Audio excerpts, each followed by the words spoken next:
insists his party will win the Delhi election next year.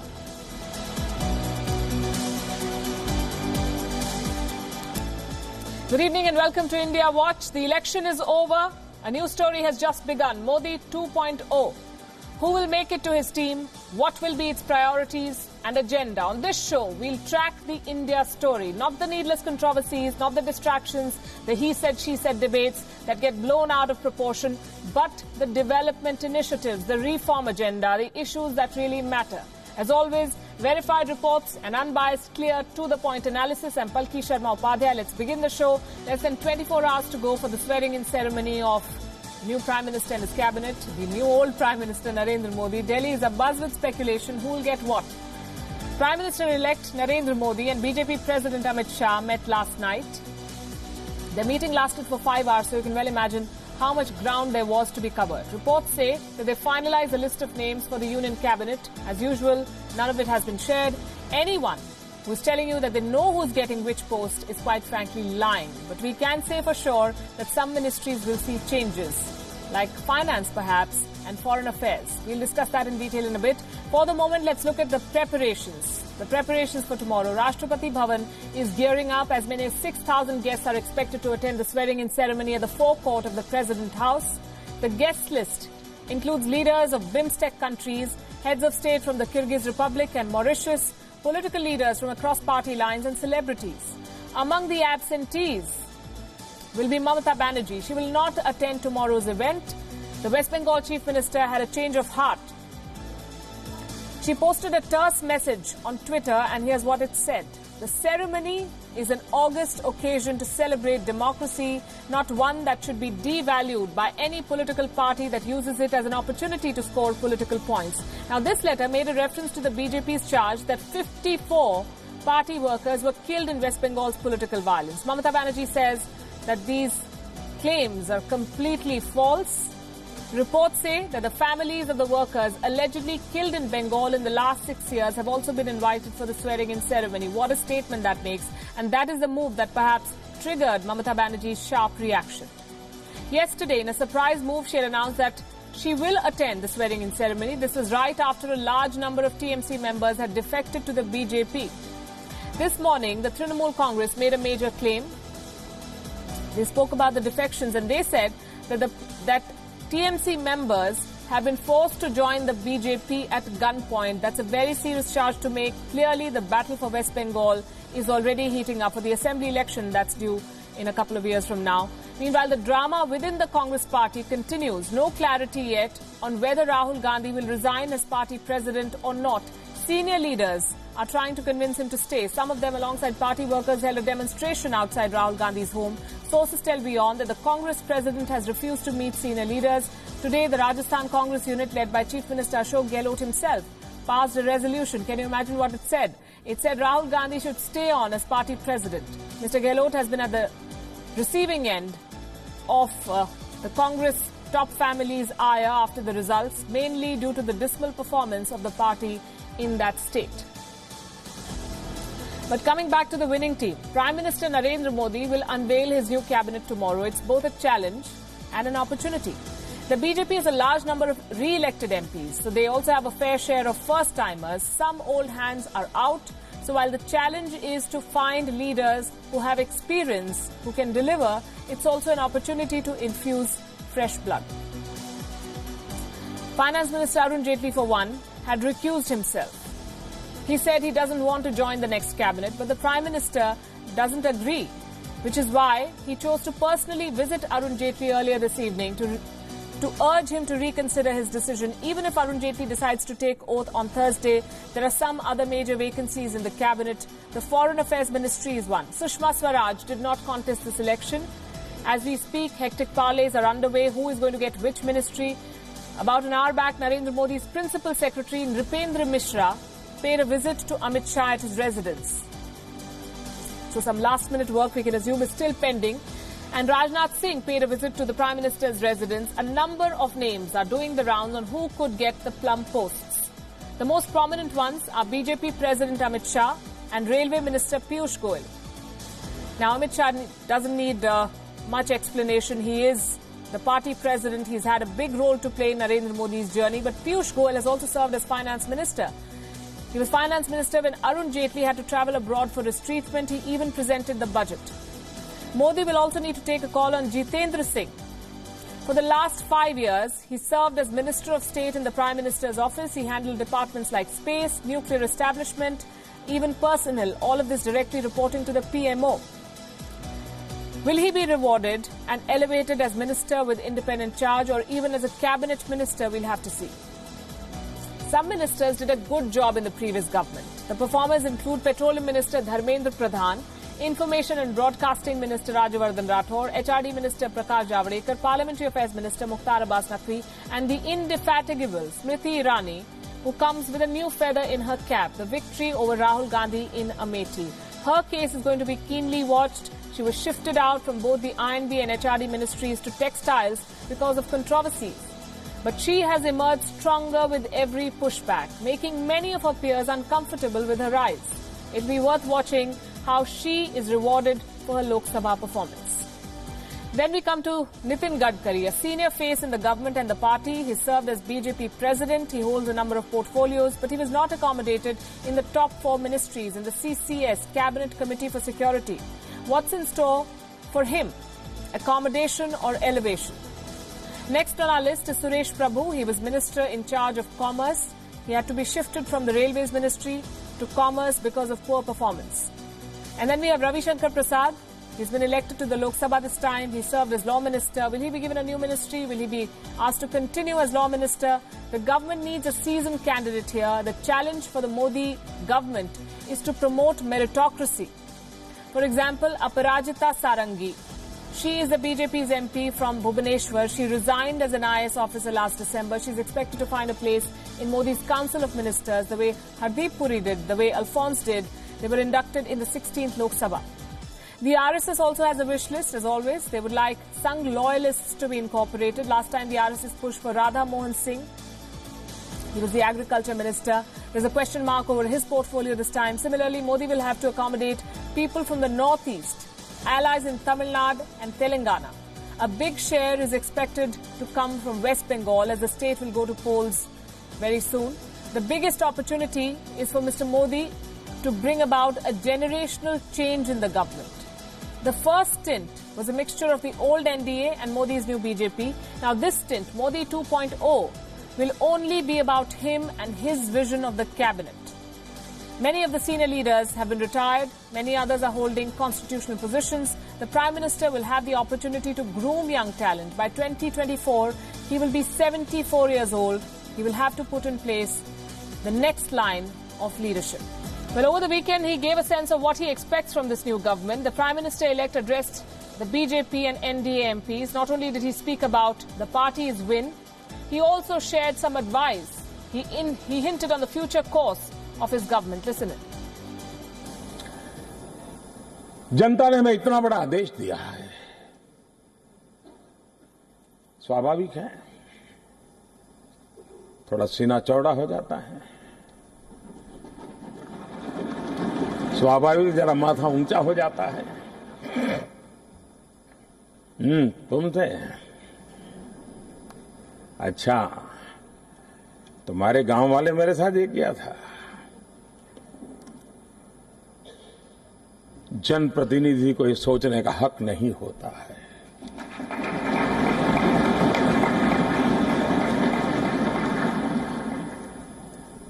जनप्रतिनिधि के लिए एक दायित्व होता है और मैंने आज संविधान को नमन करते हुए जब आपसे बात करता हूं तब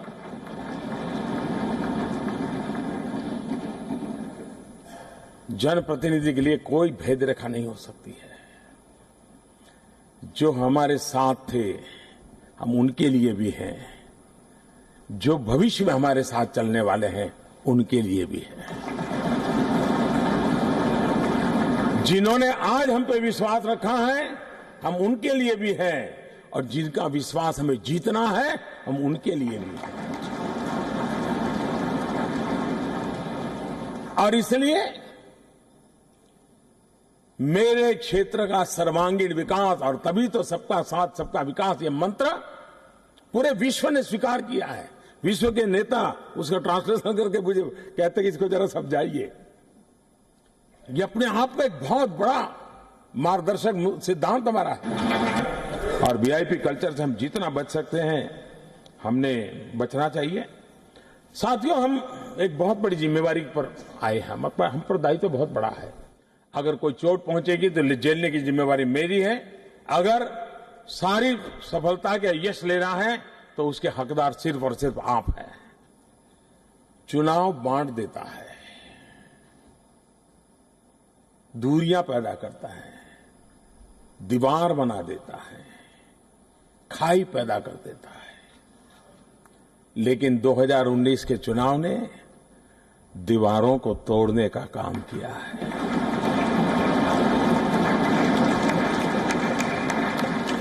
2019 के चुनाव ने दिलों को जोड़ने का काम किया है। 2019 का चुनाव एक प्रकार से सामाजिक एकता का आंदोलन बन गया।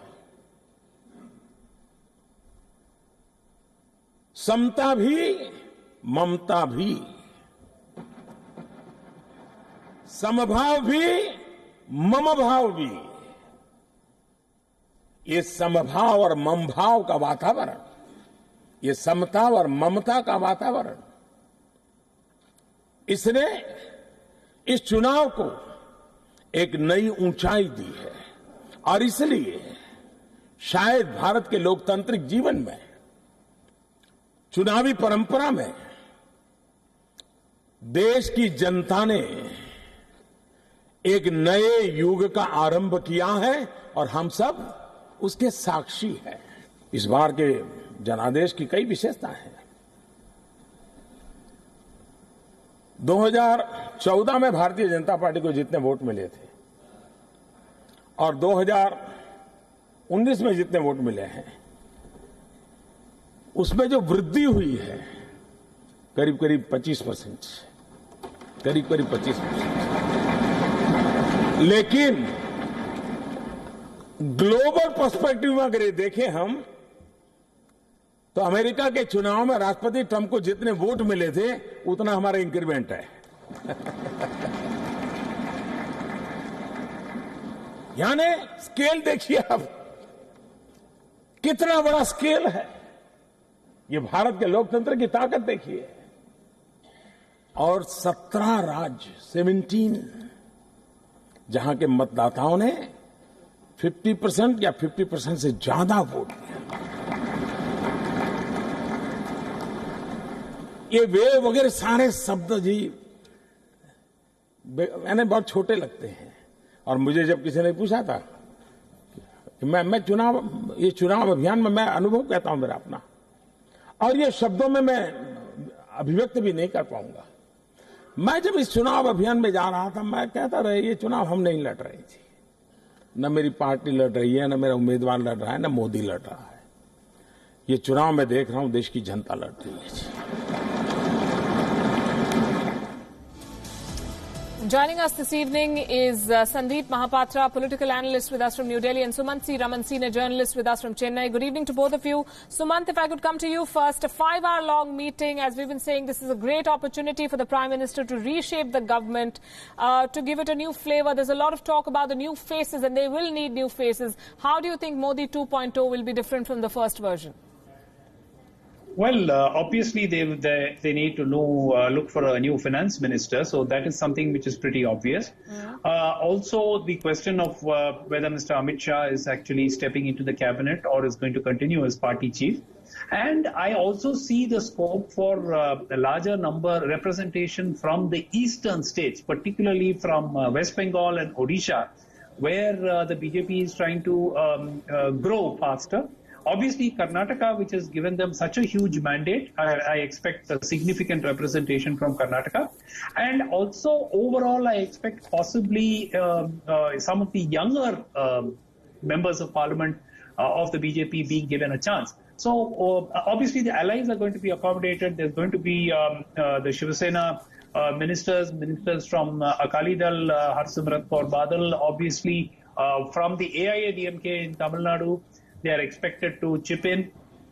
And it will be interesting to see if any of the other allies are also going to figure in terms of representation in the Union cabinet. There is a talk also that the PMK leader, Dr. Anbumani, could be accommodated. We don't know, even though he lost the election, because he's assured of a Rajya Sabha seat as part of a deal. So there are lots of very interesting things to look out for. But I don't see any drastic change in the complexion of the ministry. I don't see too many people who were ministers in the Modi 1.0 cabinet losing out. By and large, I would expect at least 70 to 75% of them to continue. So I don't see any radical, drastic changes. Right. No and radical. Also, there's one other point. Sure.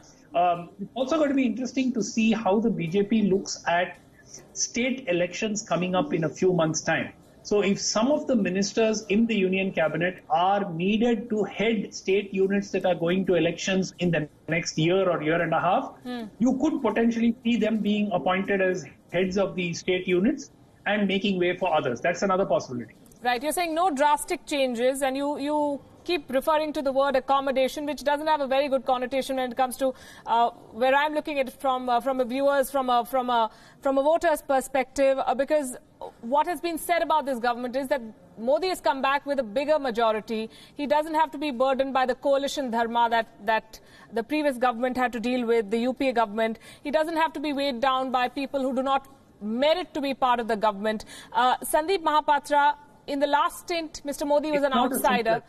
Just a second. He was an outsider. He was settling down. He was figuring out the Lutyens' game. Now, this is his game. And he can choose a team and he can create a new team. What do you think will be different this time? See, rightly so. Now, as we have seen already, Mr. Modi, in the last 5 years, in a sense, come to grips of things in Delhi. And if you would have seen that the last two and a half years, he was trying to assert himself also in terms of ministry formation and in terms of allotting ministries. So this time around, since the mandate has been given in his name, and since Mr. Modi and Mr. Amit Shah, they have played a very crucial role, I would think that it will be their decision as to who will be inducted in the ministry.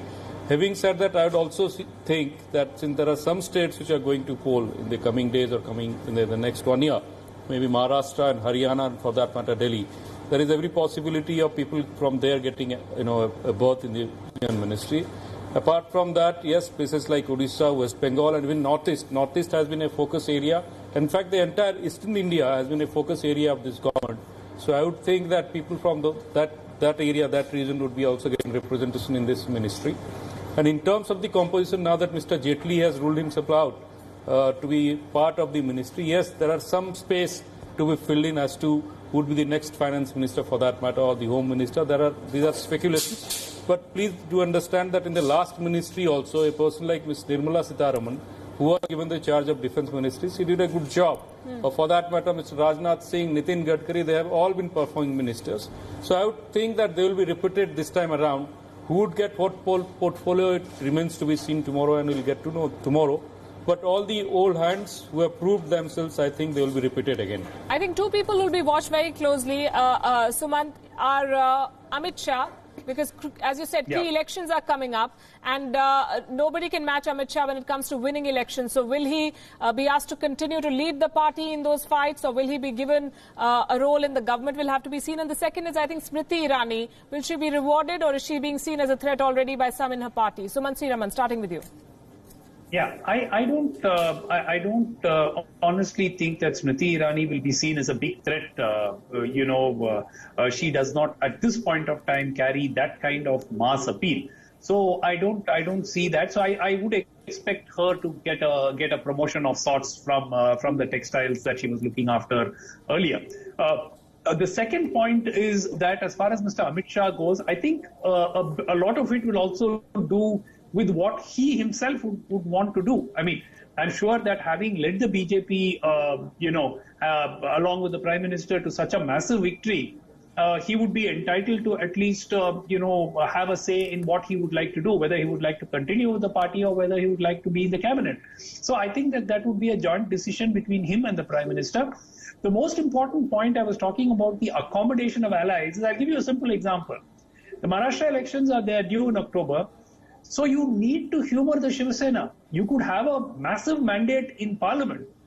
But if you want to win the Maharashtra elections, the BJP still needs to keep the Sena in good humor, because the possibility of going alone, the mandate for Mr. Modi may not necessarily be the same as what the Maharashtra voters give for Devendra Fadnavis. So you have to bear in mind that while it is practically possible for the Prime Minister to basically say, look, I've got a massive mandate and I want my team, which is perfectly legitimate, at a practical level, it may not necessarily be possible because of the elections which are coming up in multiple states. And the BJP is a party which thinks